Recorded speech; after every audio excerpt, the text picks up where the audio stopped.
हर बार जब राजा अपनी पत्नी के साथ होते तो वह उसकी धमनी को काट देते। इसके बाद वह उसकी चारों भुजाओं को लोहे की जंजीरों से बांध देते और उसे पिंजरे में बेरहमी से कैद कर देते। लेकिन महिला को जरा भी डर नहीं लगता था, बल्कि राजा जितना अधिक उसे प्रताड़ित करते वो उतना ही राजा से गहराई से प्रेम करती। सिर्फ इसलिए क्योंकि पिछले जन्म में उसने मरने से पहले ही जाना कि मंगेतर और परिवार ने उसकी माँ द्वारा छोड़ी गई संपत्ति पर कब्जा करने के लिए न केवल जानबूझकर भिखारी से उसे गंदी बीमारी लगवाई, बल्कि उसका मंगेतर भी पहले से ही उसकी सौतेली बहन के साथ गुप्त रूप से मिल चुका था।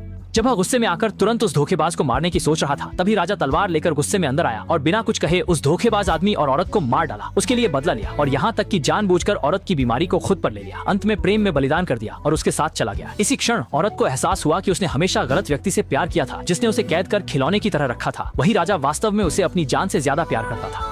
उसने कसम खाई कि अगर अगला जन्म हुआ तो वह निश्चित रूप से राजा की भरपाई करेगा और उसी से शादी करेगा। नतीजा ये हुआ कि अगले ही पल वह सच में अचानक पुनर्जन्म ले लिया और उस दिन पर लौट आया जब वह शादी से भागकर धोखेबाज के साथ भागा था, सोचकर कि पिछले जन्म में उसने धोखेबाज की बातों पर विश्वास किया था, जिससे उसकी दुखद मृत्यु हुई और वह राजा के साथ प्यार में सफेद बालों तक नहीं पहुंच सकी। उसने गुस्से में धोखेबाज को जोरदार थप्पड़ मारा। इससे धोखेबाज तुरंत हैरान रह गया, क्योंकि महिला अभी 1 सेकंड पहले तक उससे प्रेम करती थी। परिणाम स्वरूप उसकी प्रतिक्रिया करने से पहले ही महिला अचानक भाग गई और कसम खाई कि वह उससे संबंध तोड़ देगी। इसके बाद वह राजा के साथ शादी जारी रखने की तैयारी करने लगी। परिणाम स्वरूप इस समय राजा अचानक पीछा करते हुए आ गए। पहले से ही महिला के भागने के कारण गुस्से में थे और जब उन्होंने महिला को उस घटिया आदमी के साथ खींचतान करते देखा तो और भी गुस्से में आ गए। जियांग मोशुए, तुम्हें भागने की अनुमति किसने दी? क्या तुम्हारे पैर काटने पर ही तुम मेरे साथ शादी करोगी? यह नहीं जानते थे कि भले ही राजा उसे मार डाले, महिला फिर भी नहीं भागेगी। राजकुमार, मैं अब नहीं भागूंगी। मैं अभी आपके साथ वापस चलती हूँ। हम विवाह करेंगे। ये सुनकर एक तरफ खड़ा धोखेबाज आदमी गुस्से से पागल हो गया, क्योंकि उसने महिला की माँ की संपत्ति हड़पने के लिए बड़ी मुश्किल से महिला को अपने प्यार में फंसाया था और राजकुमार को चेतावनी दी थी कि वही महिला के साथ सच्चा प्रेमी है।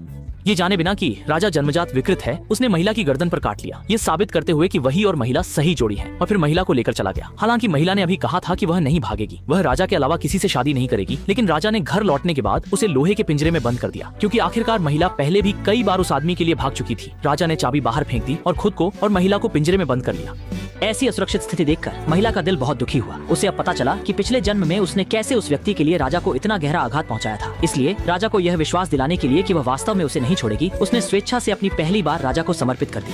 और इसी समय महिला के मायके वाले सोच रहे थे कि धोखेबाज आदमी ने पहले ही सब कुछ हासिल कर लिया है। इस समय वे सोच रहे थे कि वे जल्द ही महिला की माँ की संपत्ति प्राप्त करने वाले हैं और वे बहुत खुश थे। लेकिन जब उन्होंने देखा कि केवल धोखेबाज आदमी अकेला वापस आया है तो वे तुरंत हैरान रह गए।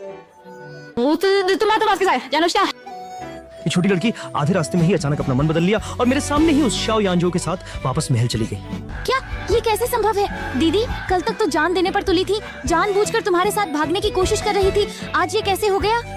सभी ने यह सुनकर तुरंत अविश्वास से भरे चेहरे बनाए, क्योंकि आखिरकार कल की महिला अभी भी उस बेवफा आदमी के साथ भागने के लिए जान देने को तैयार थी।